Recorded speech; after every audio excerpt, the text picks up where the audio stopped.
Our obedience reflects our wisdom and understanding. One responsibility of parents is to teach their children obedience, to obey their parents, the structures of authority in their lives, and, most importantly, God and His Word. Our obedience to God will lead to positive consequences, as Moses instructed the nation in Deuteronomy chapter 4, verses 5 to 6. It reads, "See, I have taught you the decrees and laws as the Lord my God commanded me, so that you may follow them in the land you are entering to take possession of it. Observe them carefully, for this will show your wisdom and understanding to the nations, who will hear about all these decrees and say, 'Surely this great nation is a wise and understanding people.'" Our obedience reflects our wisdom and understanding. Disobedience reflects immaturity and leads to consequences. Like children, we sometimes view God's rules as limiting or restrictive.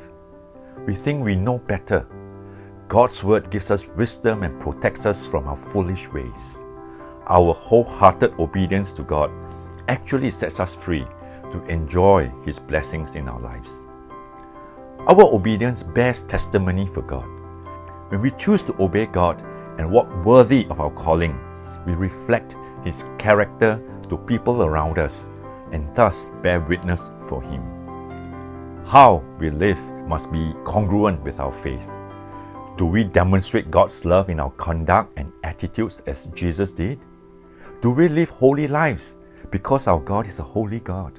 Jesus modeled for us what obedience to the Father means when, although He was a Son, He learned obedience from what He suffered.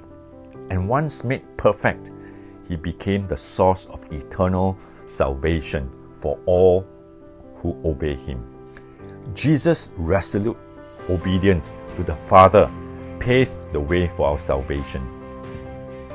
Jesus said in John 14:15, "If you love me, you will obey what I command." We obey because we love God.